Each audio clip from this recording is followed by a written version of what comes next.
سے پہلے آپ حضرات اس آیت کریمہ کا ترجمہ سماعت فرما لیں۔ آج کی آیت کریمہ میں اللہ تبارک و تعالیٰ اپنے نبی صلی اللہ علیہ وسلم کو مخاطب کرتے ہوئے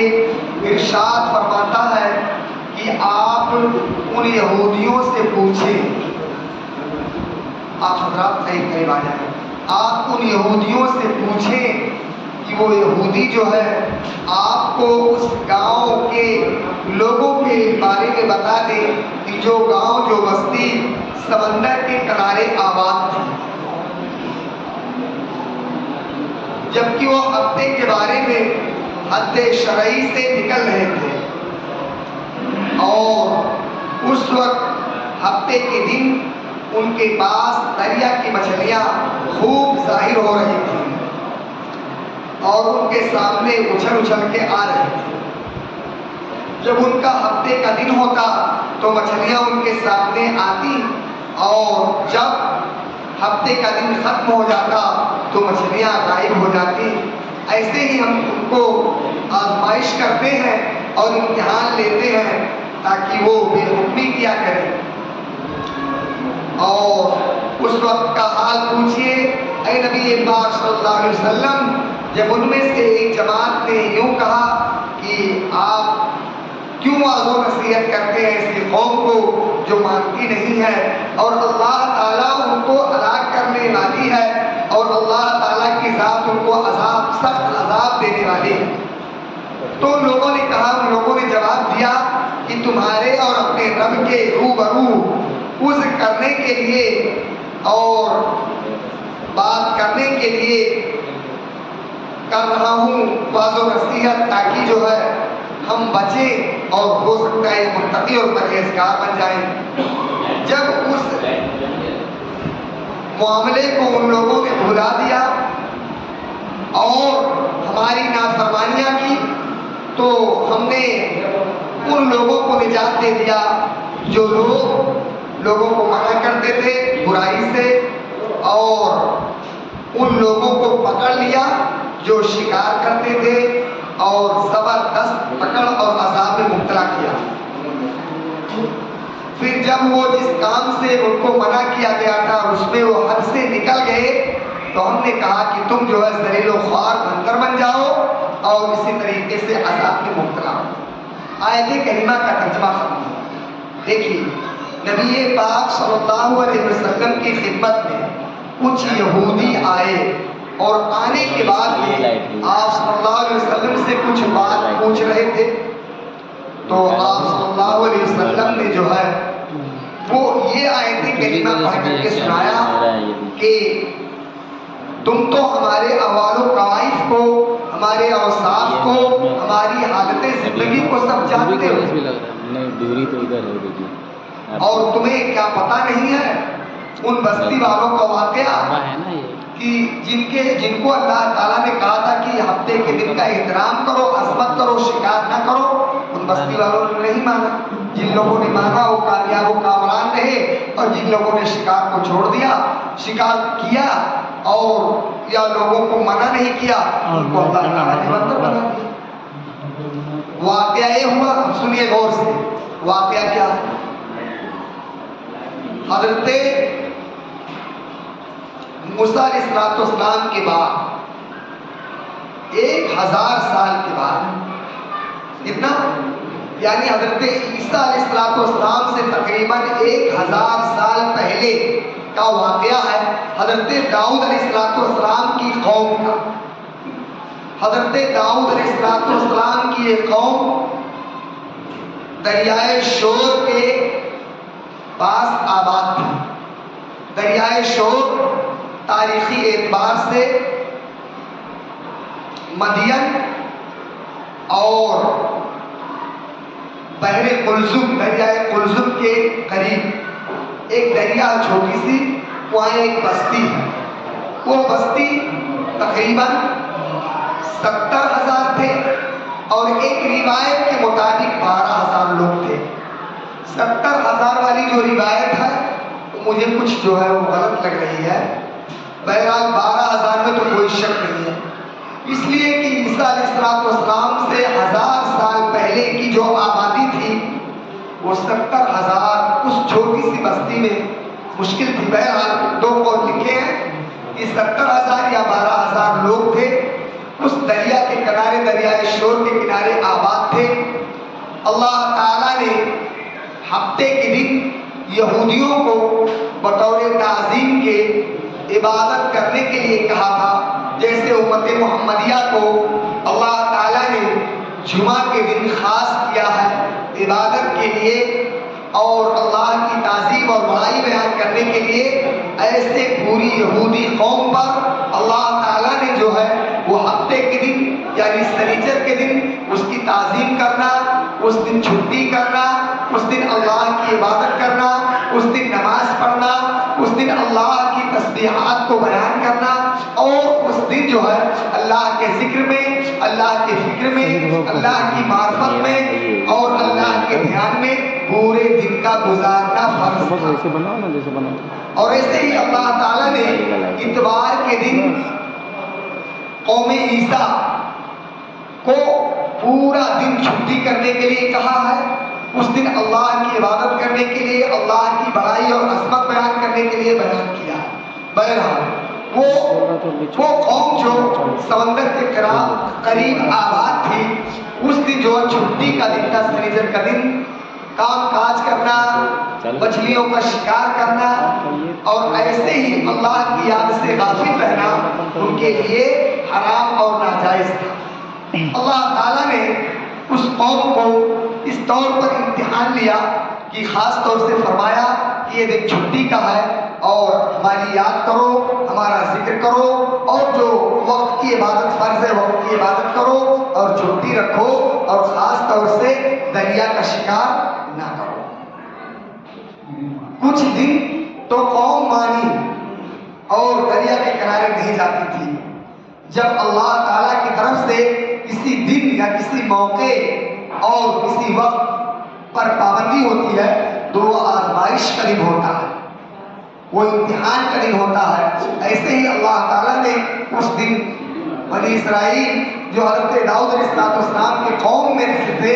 اللہ تعالیٰ نے بطور آزمائش کے منع کیا تھا. کچھ دن تو وہ قوم رکی رہی اور شکار نہیں کرتی تھی. بعد میں اس کے ایک آدمی نے شیطان کے کہنے پر یہ سوچا کہ کانٹا یا بڑے بڑے حوض سمندر کے دریا کے کنارے بنا لیے تھے اور کانٹا ڈال دیتے، اس میں شام کو مچھلی پھنس جاتی اور دن میں وہ پکڑتے نہیں، اتوار کے دن لے آتے پکڑ کر کے اور اس کو بنا کر کے بھون کر کے کھاتے تھے. اللہ تعالیٰ کی طرف سے عجیب امتحان تھا کہ سنیچر کے دن تو پوری سمندر کی مچھلیاں پانی کے اوپر آ کر کے خوب چلتی، خوب ٹہلتی، خوب اٹکیلیاں کرتی اور خوب جو ہے دکھائی دیتی، آپس میں ایک دوسرے پر کودتی اچھلتی اور جیسے اتوار کا دن ہوتا سمندر کی مچھلیاں ایک دم گہرائی میں چلی جاتی، اندر چلی جاتی اور ایسے ہی 6 دن نظر نہیں آتی مچھلیاں اور جیسے سنیچر کا دن شروع ہوتا ویسے مچھلیاں سطح آب پر پانی کے اوپر خوب دکھائی دیتی اور خوب ان کے بنی اسرائیل دیکھتے، یہ قوم دیکھتی، خوب لالچ میں آتی اور منہ میں پانی آتا. اور ایسے ہی ایک آدمی یہ ترکیب سوچی کہ حوض جا کر کے بنا دیا سمندر کے کنارے اور تھوڑا سا دروازہ کھول دیا اس میں مچھلیوں کے آنے کا اور پھر رات بھر اور دن بھر، سنیچر کا دن رات سے شروع ہوتا ہے، رات بھر اور دن بھر مچھلیاں آتی، اتوار کو جا کر کے پکڑ لیتی. پہلا ایک آدمی لے کر کے آیا تو مچھلیوں کو بھوننے لگا، تلنے لگا اور اس کی خوشبو جب جو ہے پتہ چلی محلے والے کو تو محلے والے آئے اور آنے کے بعد نے کہا کہ بھائی مچھلی کہاں سے لے کے آئے؟ تو کہا ہم نے ایسے ایسے ترکیب سے حوض بنا دیا تھا، کانٹا ڈال دیا تھا اور رسی اور ڈوو ڈال دیا تھا، اب اس میں مچھلیاں پھنس گئی اور ہم اتوار کو پکڑ کے لے کے آئے اور بھون کے کھا رہے ہیں. تو یہ ترکیب جو ہے اس سنیچر کے دن شکار نہیں کرتے، رات ہی میں یا ڈال دیتے کانٹا یا حوض بنا دیتے اور مچھلیاں چلی آتی اچھل کر کے. ہیلا سازی کر کے لوگوں کو اس آدمی کی ہیلا بہت پسند آئی، ترکیب بہت پسند آئی، اور اس ترتیب سے لوگوں نے کہا ہم سنیچر کے دن شکار سے بھی بچ جائیں گے اور مچھلیاں بھی خوب کھائیں گے۔ اس طریقے سے قوم میں 3 گروپ ہو گیا، تین گروہ میں جو ہے قوم تقسیم ہو گئی۔ ایک تو خوب شکار کرتی اور لوگوں کو منع نہیں کرتی، اور دوسرے نہ شکار کرتی اور شکار کرنے والے کو منع بھی کرتی تھی، اور تیسری قوم یہ تھی کہ شکار نہیں کرتی تھی لیکن لوگوں کو منع بھی نہیں کرتی تھی اور کہتی تھی ہم سے کیا مطلب ہے۔ عذاب میں یہ مبتلا ہوں گے جب اللہ کا عذاب آئے گا، یہ غرق ہوں گے، یا آندھی کا عذاب آئے گا، یا کوئی طوفان آئے گا، یا آسمان سے کڑک آئے گی، یا کوئی بارش ہوگی تو یہ ہلاک ہوں گے، تباہ و برباد ہوں گے، ہم سے کیا مطلب۔ اس زمانے میں بھی کچھ لوگ ایسے ہیں نا جو کہتے ہیں کہ وہ برائی کرے، گناہ کرے، ہم سے کیا مطلب ہے۔ ایسا نہیں، مطلب رکھنا چاہیے، برے کو برا سمجھنا چاہیے، برائی سے منع کرنا چاہیے۔ اللہ کے رسول صلی اللہ علیہ وسلم نے ارشاد فرمایا من رأى منكم منکرا فلیغیر بیدہ وإن لم يستطع فبلسانه وإن لم يستطع فبقلبه وذلك أضعف الإيمان۔ جو آدمی منکر دیکھے، جو آدمی برائی دیکھے، جو آدمی لوگوں کو گناہ کرتا ہوا دیکھے تو اس کو چاہیے کہ اپنی طاقت سے، اپنی قوت سے اس برائی کو ختم فرمائے، اس گناہ کو ختم فرما دے۔ لیکن اگر اتنی طاقت، اتنی قوت نہیں ہے اور سامنے والا دبنگ ہے، سامنے والا گسنگ اور نقصان پہنچا سکتا ہے، تو پھر جو ہے وہ یہ زبان سے ٹوک دے کہ بھائی جو تم گناہ کر رہے ہو وہ غلط کر رہے ہو، وہ برا کر رہے ہو، گناہ کو خدا کے واسطے چھوڑ دو اور نیک کام کرنا شروع کر دو۔ لیکن اگر اتنا بھی انسان نہیں کر سکتا ہے تو دل سے برا سمجھے، وذالک اضعف الایمان، اور ایمان کا سب سے کم ترین درجہ۔ بہرحال وہ قوم میں 3 لوگ تقسیم ہو گئے، ایک برائی کرتی تھی اور اچھائی کے قریب نہیں جاتی تھی، شکار کرتی تھی، شکار کھیلتی تھی، مچھلیاں کھاتی تھی اور رکتی نہیں تھی۔ دوسرے لوگ شکار نہیں کرتے تھے لیکن شکار کرنے والوں کو منع بھی نہیں کرتے تھے۔ تیسرے وہ لوگ تھے جو شکار خود بھی نہیں کرتے تھے اور گناہ سمجھتے تھے اور لوگوں کو منع بھی کرتے تھے، واضح و نصیحت کرتے تھے، اور اس کے بعد میں جو ہے وہ یہ کہتے تھے کہ بھائی مان جاؤ، اور اللہ تبارک و تعالیٰ جو ہے منع کیا ہے، اللہ تعالیٰ کی طرف سے امتحان ہے اور بچ جاؤ، اور اگر بچ گئے تو آخرت کی ایسی زندگی ملے گی کہ ہمیشہ ہمیشہ وہاں کامیاب و کامیاب ہوگی۔ جو لوگ منع کرتے تھے اور خود شکار نہیں کرتے تھے تو بیچ والے جو شکار نہیں کرتے تھے تم کو کیا پڑی ہے، تم کیوں منع کر رہے ہو، تم منع مت کرو، لیکن وہ نہیں مانتے تھے، منع کرتے تھے۔ ہوتے ہوتے اللہ کا عذاب آیا اور ایک رات سوئے رہے اور سونے کی حالت میں اللہ تعالیٰ نے حکم دیا اور اللہ کے حکم سے سارے لوگ بندر بن گئے۔ کیا بن گئے؟ بندر بن گئے۔ حضرت اکرمہ رضی اللہ تعالیٰ عنہ بیان فرماتے ہیں کہ ان کے جوان بندر بن گئے، ان کی جوان عورتیں اور جوان بندر بن گئے، اور جو ان کے بڈھے تھے وہ سور بن گئے، اور جو بچے تھے بچے بھی بندر بن گئے۔ سمجھ گئے نا؟ اس طریقے پر جو شکار کرتے تھے اور جو شکار نہیں کرتے تھے لیکن منع بھی نہیں کرتے تھے، یہ دونوں گروپوں کو اللہ تعالیٰ نے بندر اور سور بنا دیا اور ان کی شکلیں جو ہے وہ تبدیل کر دی، اور پھر جو ہے 3 دن کے بعد جو ہے یہ دنیا سے مٹا دیے گئے اور عبرت کا نشان بن گئے۔ آقائے دو عالم صلی اللہ علیہ وسلم سے صحابہ کرام نے پوچھا یا اللہ کے رسول صلی اللہ علیہ وسلم آپ یہ بتائیں کہ یہ جو سور یا بندر ہیں کیا اسی زمانے کے بنائے ہوئے نہیں ہیں کہ ان کی نسلیں یہاں تک چلتی آ رہی ہیں؟ تو صحیح روایت کے مطابق آقائے کائنات صلی اللہ علیہ وسلم نے ارشاد فرمایا کہ اے میرے صحابہ، جب کسی قوم پر عذاب آتا ہے اور ان کی صورتیں مسخ ہو جاتی ہیں، تبدیل کر دی جاتی ہیں، تو وہ قوم کی نسل نہیں چلتی ہے اور وہ قوم صفحہ ہستی سے مٹا دی جاتی ہے۔ 3 دن کی مدت ہوتی ہے اور اس کے بعد پھر اللہ تعالیٰ ان کو ختم فرما دیتا ہے۔ یہ اسی زمانے میں سور اور بندر بنے تھے، پھر 3 دن کے اندر اللہ تبارک و تعالیٰ نے جو ہے ان کو ختم فرما دیا اور دنیا سے مٹا دیا۔ جب وہ سور بندر بن گئے تو جو بستی کے قریب لوگ آباد تھے، جو اچھے تھے، نیک تھے، پرہیزگار تھے، لوگوں کو منع کرتے تھے، اب خود بھی شکایت نہیں کرتے تھے، صبح کو آئے کہ ایک دم سناٹا،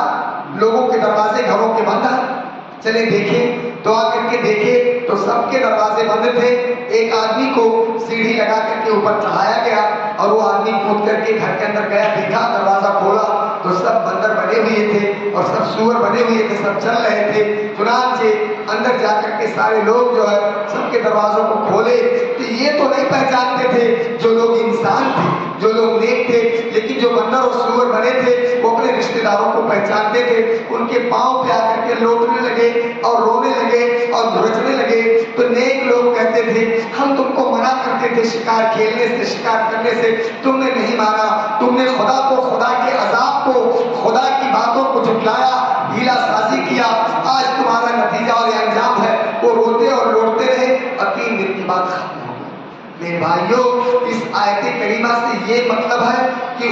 خدا تعالیٰ نے